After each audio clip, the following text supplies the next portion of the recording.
Welcome to Crown Level Confidence with Kalia Janae, the podcast where we empower and inspire you to achieve unstoppable confidence and self-belief. I'm your host, Kalia Janae, a wife, mom, entrepreneur, as well as a certified life coach and motivational speaker with a background in humanities and communication. I'm excited to navigate this transformative journey with you. In each episode, I'll bring you candid conversations, practical tips, and inspiring stories from remarkable women who have conquered many challenges and risen to new heights. Get ready to have your crown straightened as we listen, learn, and laugh together so we can level up. Let's dive in.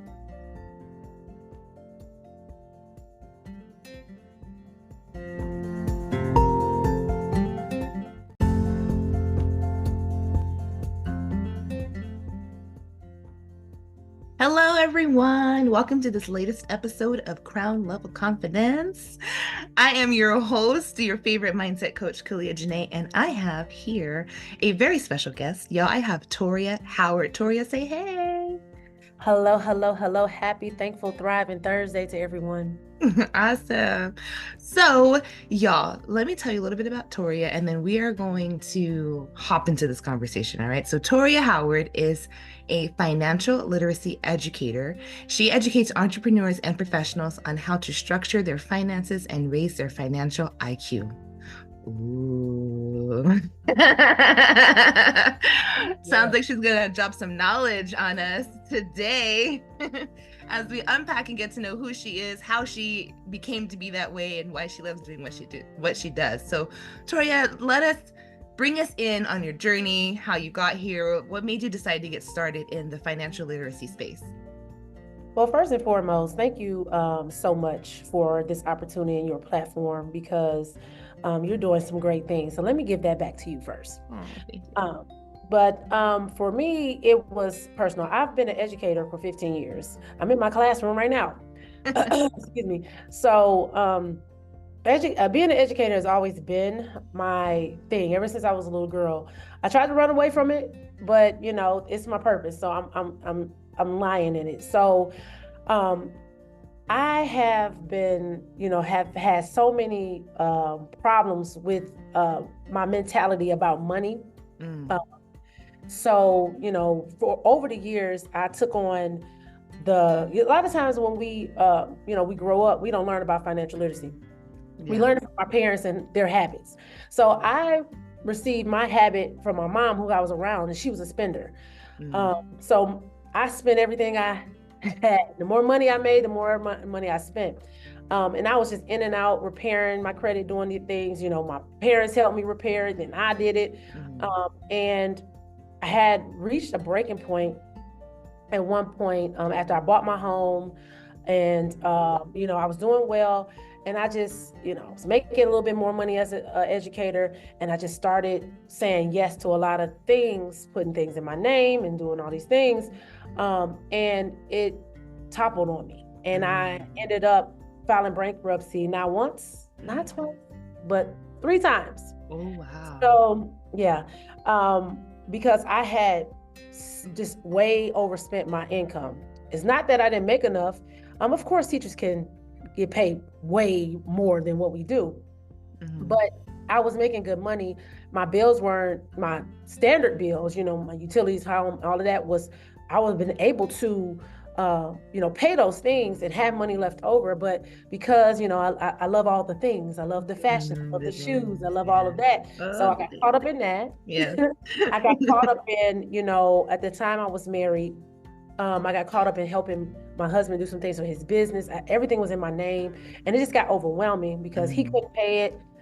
I ended up getting stuck with it. So it was like, what can I do? So it happened multiple times. So I had to, file bankruptcy. And, after a point, I had just reached a breaking point where I was like, I can't do this to myself anymore. It was such a strain. Yeah. And they look at you crazy when you got bad credit. You go in there, they don't treat you.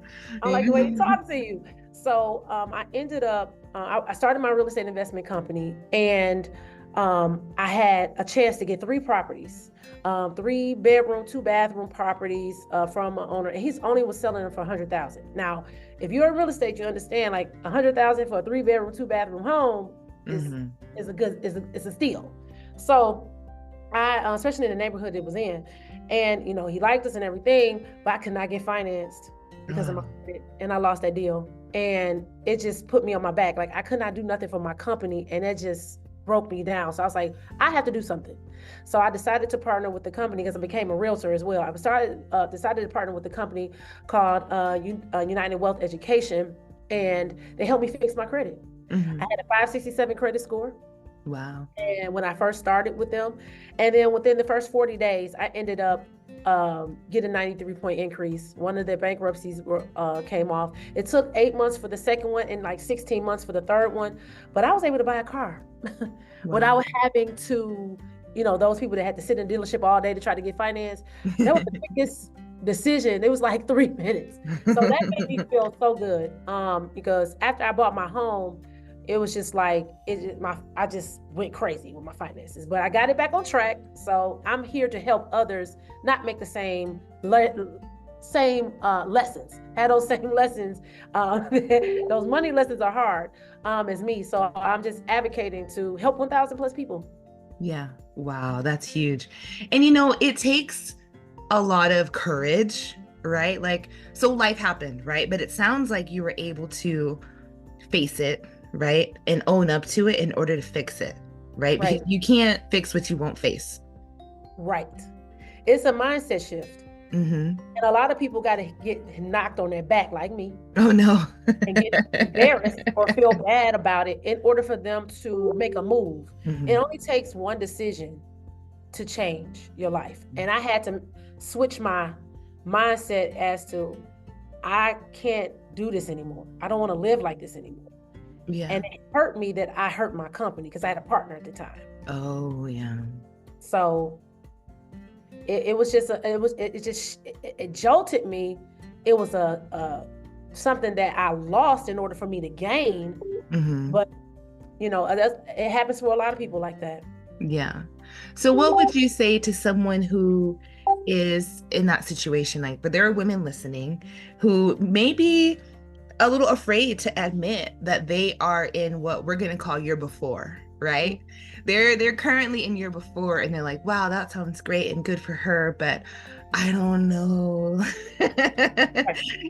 Like Christmas is around the corner at the time that we're recording this, and a lot of people are prioritizing. They're like, well, I'm not sure. I want my kids to have the biggest, baddest, experience, but then maybe they're going to skip some bills. Or speak to the people who know they need to change, but they haven't hit their rock bottom. So what would you say to someone before they hit their rock bottom? Because we don't want everyone to hit their rock bottom, right? Like we don't want that.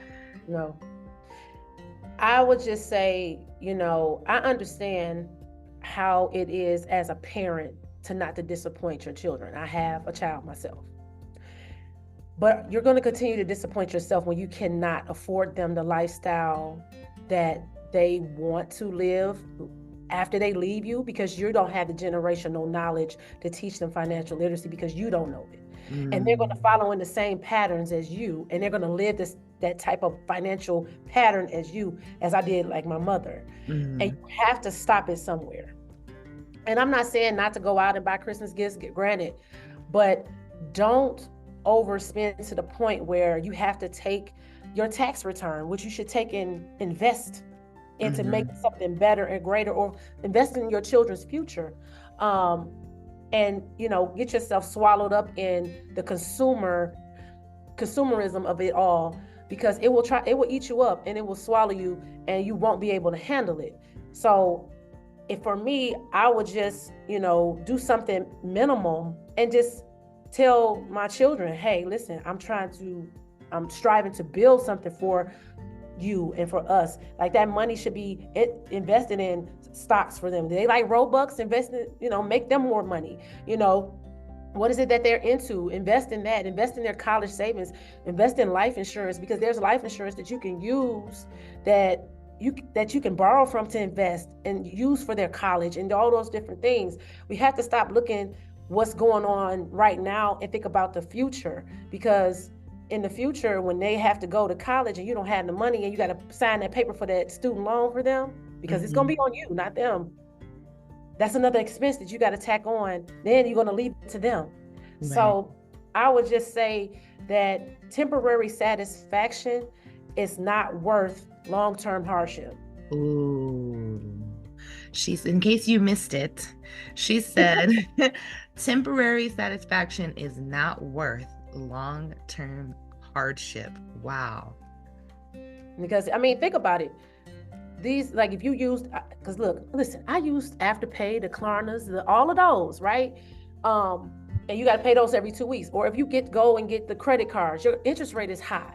Mm-hmm. You go and get those store credit cards, they are astronomical. Yeah. And it's gonna drown you.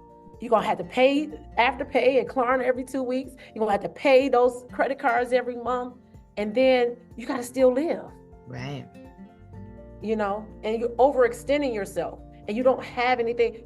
A lot of times as parents, especially as mothers, we don't even have time to do stuff for ourselves. Mm-hmm. Mm-hmm. You know, and we should always pour into ourselves. We should always invest in ourselves, however that looks like for you.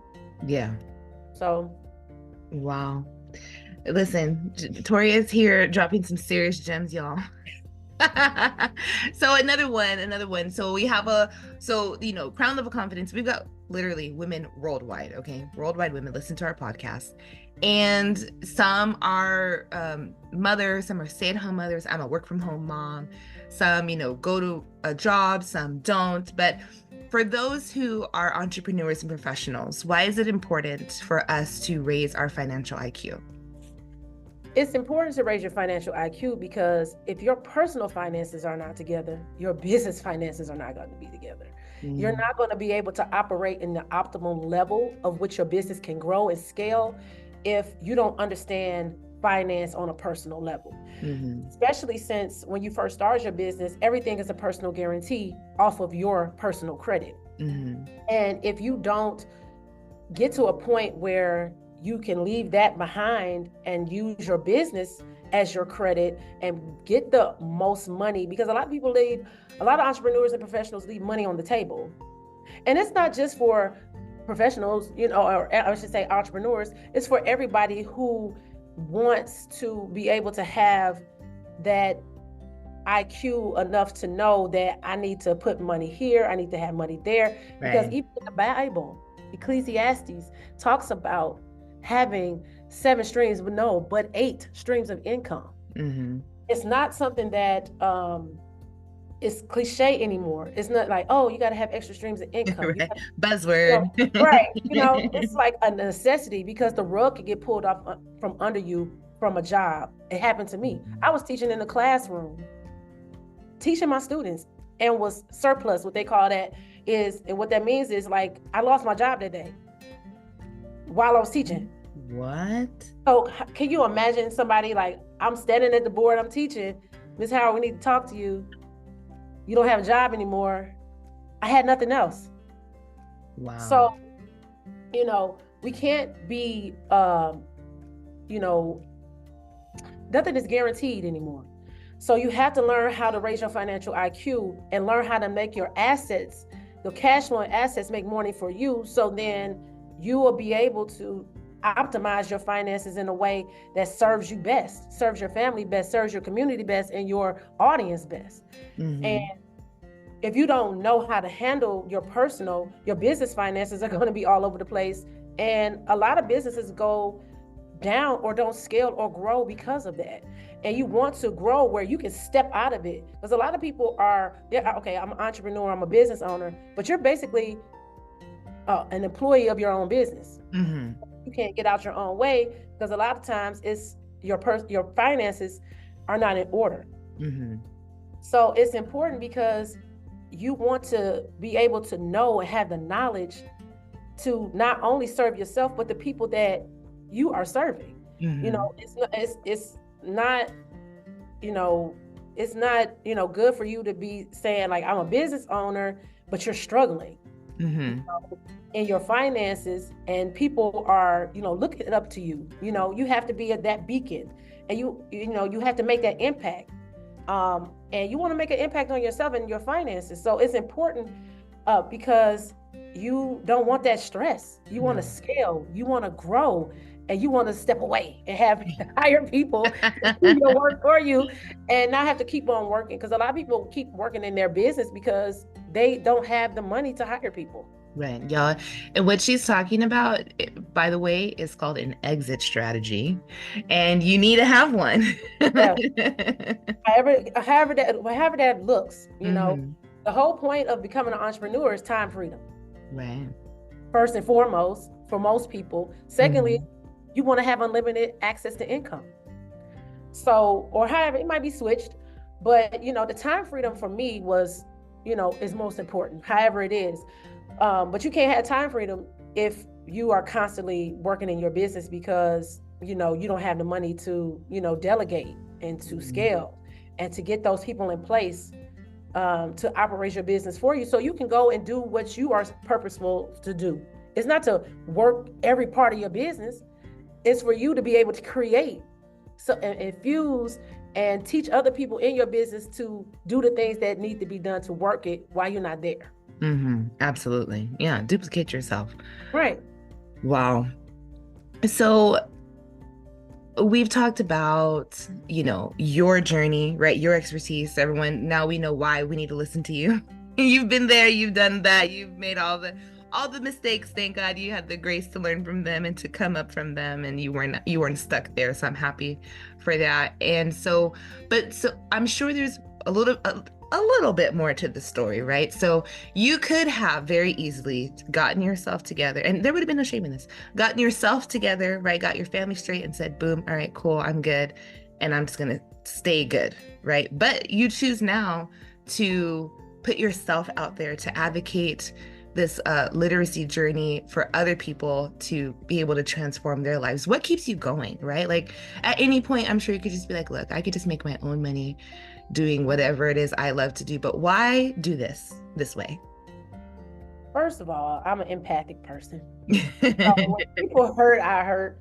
But it's so important, especially for our community, to be able to get out of this rat race. And however it looks for you, I'm just a proponent. Like I said, I'm an educator at heart. So I just love to teach people. And that's what keeps me going. Now, does everybody listen to me? No. Does everybody want, they want my services, but do they commit? No. Do people stay committed to the and follow the process and watch the process as long? Look, it took me 16 months. It could take you 24 months. It could take you 40 days. Everybody's journey is different, but I just feel like I am what's the word I'm looking for? I am like the middle that connects everything. So, I'm standing in the gap. Yeah, I was gonna say that sounds like an intercessor. Right. I'm standing in the gap for this because of the hardships that I went through. And I don't want other people to experience those, especially younger people who are just starting. It's so many different things I could have did. I had so much money in my hands at so many points. I have 3 degrees. So I went back and just thought, I ended up getting like 10 to 12 5-figure refund checks. Do you understand, with the knowledge that I have now, I would have been a multi-millionaire by now. Right. I could have flipped those refunds because I didn't need them really. I just did it and spent and did stuff and whatever.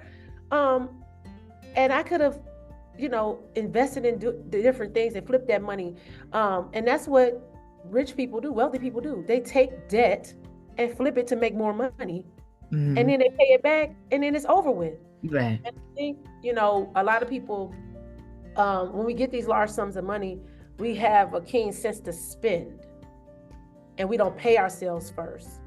And we don't think about the future. We just thinking about right now what we need, this and that, and we don't strategize because money is a vehicle and you have to have a strategy for it. And if you don't, you're going to be all over the place with it and it's going to be spent in all different types of places. You're going to look up like, I had this money, where did it go? Yeah, yes. Right? The 20th of the month, wait a minute. Right. So, I just feel like this is my God-given gift. My talent is to educate people and stand in this gap. I used to want to reach everybody, Maybe when I was a teacher, when I was a young teacher, I want all 150 of my students to get it. No, I just, I have this mission of 1,000+ people, and I'm gonna hit that. But if it's more, it's more. If I don't, as long as I have impacted people, right? That's all. That's what keep me going. I want to make an impact. Yeah, because that's my purpose, is to be impactful. So speaking of impact, though, how specifically can financial literacy impact someone's life? Like, we've talked about big things like, oh, these, like I said, larger concepts. I'm using my hands, y'all. Like, you can see me. It's an audio only podcast, but you know how I am. So we've talked about these big things, right? Big, larger concepts, fix your credit and you could buy a house. Home ownership is not everyone's goal, right? Not even car ownership. I know a lot of people who want to lease a car. They want the latest and greatest. But so when you talk about financial literacy and it having an impact, what are some other examples of how being more financial literate can improve someone's quality of life? Because so many of those categories just don't apply to a lot of people. Right. I mean, if you don't want to buy a home, if you don't want to buy a car, absolutely. But it's the whole point of being able to take your money and have your plan for it. People invest in all types of different things. And if you don't want to be a business owner, that's another big concept. You don't have to do that, but make your money work for you and not for you work for money. And we weren't designed to work for money. Money was designed to work for us. And being able to say, if something pops up and you need to pull some money from somewhere, you have it. Because life happens, you need 4 tires, you need to fix a whole car, your insurance might be like, hey, I'm not gonna pay for that. Yeah. So it's about being able to have cushions to offer life's mishaps and the things that come and strike you the hardest, because money lessons, like I said before, are some of the hardest lessons to learn. It's expensive for sure. And then, a lot of times you can't borrow large sums of money from people. If you need $10,000, who can you call? If because if you have a medical expense that's not covered by your insurance, because I got to pay $105 tomorrow. If it's not covered, do you have that to be able to do it? If something happens where your child has to have some type of special treatment that's not covered, because how many people read their disclosures on their medical? Not all. A lot of people don't even understand that. What if your child has to have a procedure that's not covered by your insurance? John Q. Hundreds of thousands of dollars of medical expense. You want to be able to buffer life's, strikes. Right. By being able to have your money working for you in different areas. Like I said, some people invest in the stock market. Some people invest in crypto. Some people invest in, you can invest in real estate without having to buy real estate. You can buy REITs, real estate investment trusts, which is operated. I have a couple myself that's operated on the stock market, commercial buildings, those different things. You can invest in real estate without having to have your hands on a property. You could just give somebody, you can invest in a fund. It's so many different ways that you can make your money make more money for you, for the things that you need to buffer life's struggles and hacks and the things that we don't buffer for. And how many people have saved 6 months of their salary? Right. A year of their salary. It's hard to do when you're bouncing things every single day, every single week, every 2 weeks, living paycheck to paycheck. Some people live paycheck and paycheck to stretch. Paycheck today, no paycheck today. So, it's not, I'm an advocate of real estate because I am a real estate professional. It's fine. I feel like real estate is one of the best ways to build wealth. That's my opinion. But if that's not for you, that's fine. But you want to be able to buffer life's struggles and the things that can occur that is not covered if you think you're covered. That's important. And that's adulting, right? Like having insurance or, being able to be prepared for what you don't know will happen, right? Wow. The time always goes by so fast here at Crown Level Confidence. So, real fast, before we get to the final word, Toria, give us a quick rundown of some of the services that you offer. And y'all keep in mind, okay, she's going to go through it quickly. So, if you missed it, obviously you can rewind and pause and all that. But you already know I'm going to have all her links and all her stuff on the episode description. And then you hop over to the Crown Level Confidence Facebook group and reach out to her personally. So, don't worry. But just for some quick exposure, she's going to let you know about the services that she does have, and then we'll get to the final word. So, Toria, it's all you. Okay, so I offer, first and foremost, financial literacy services. I can't just say I do credit repair. No, I work with the company that does the credit repair, but it's not just credit repair. It's you have a budgeting system, you have a debt payoff system, you have savings goals, you have estate planning. And those type of services cost, if you bundled all our 16 services together, it's like $10,000 plus. Mm-hmm. And we offer that in a protection plan because our founder wants people to be financially literate and debt free, because our company is debt free. So we want our clients to be debt free. So it's a whole bundle. Not only you have credit attorneys, you have access to Rocket Lawyer, you have access to just different aspects, credit monitoring, all the things to help you just manage and protect your finances. If you're looking to purchase a home in any state, and then we're all over the United States and U.S. territories as well. If you're looking to purchase a home, investment wise, or your personal, I can show you. I've done it for people. I can show you how to change your mindset and think like an investor. If it's just your permanent home that you want to have, I can show you how to buy right. I can show you, how to think like an investor, use that financial literacy to get the best deal. Because here coming the summer, because the Fed, if anybody knows, the Fed has kind of locked their rates. So interest rates are going to start to go down. Mm-hmm. So this would be the best time to purchase a home. So if you need that assistance to, know how to get through the process, I can definitely help you with that. If you need funding for your business, real estate deals, or just your small business, big business, and whatever, I can help you get the money for your business as well. So I offer a lot of financial products, but the whole thing is to help people to actualize their dreams and to make sure that they are scaling and doing it right, and having an investor, business-like mindset when they approach to their money, and having that vehicle and making your money work for you. Mm-hmm. Wow. Huge. Toria, thank you. Okay, so like I said, the final word. Okay, so y'all, she gave you a rundown of our services. Like I said, pause, rewind, reflect, reach out. Okay, but now it's the final word. So Toria, we're wrapping up the episode here, right? We've covered a lot, right? We touched on your personal journey. We've touched on the importance of financial literacy and how you're seeking to make an impact and what that could do for people. So share with us, right, your final word. And it could be something that you already said, or it could be something that God just put on your heart right now in this moment to say, hey, girl, listen, ladies, this is the thing. So take it away. First and foremost, thank you so much for allowing me to have this platform. Thank you for doing what you do and impacting your audience of women. Probably there are men that's listening too. They act like they're not. Mm-hmm. Yeah, they looking. So just thank you, first and foremost. I just want to say that, it's just one decision that you have to make in order to change your life, and it's a mindset shift.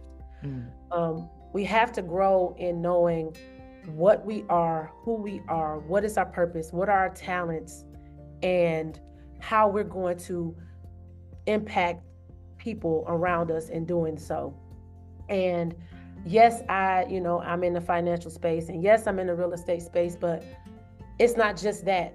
I want people to understand that you have to rest sometimes in the spirit, that inner being that's speaking to you.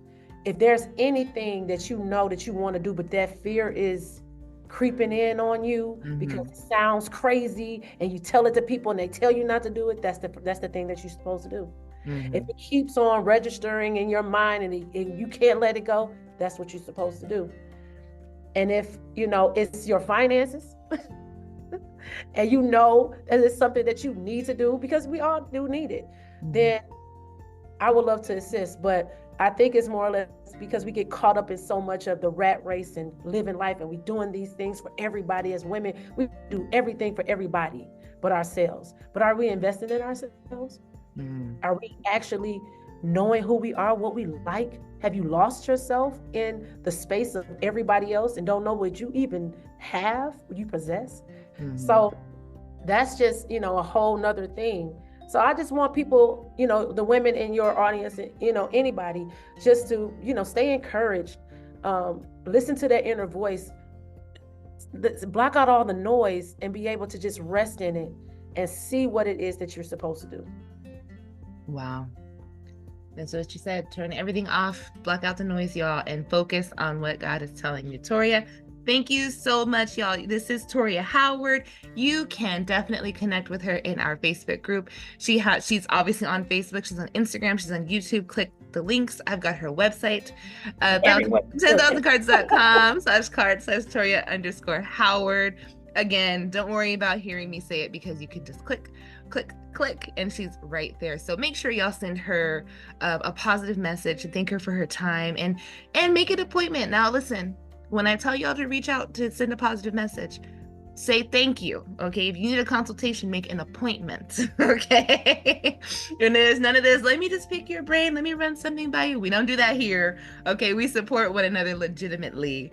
All right, so y'all, that has been the latest episode of Crown Level Confidence, where we're leading women worldwide to lower their stress and raise their level of confidence. And today, I hope, my sincere prayer here is that we helped you build your financial confidence, your financial literacy, getting your house in order, or your business finances in order, however that looks like for you. All right. So I love y'all, and I'm so thankful that you love me. Stay tuned for some special announcements.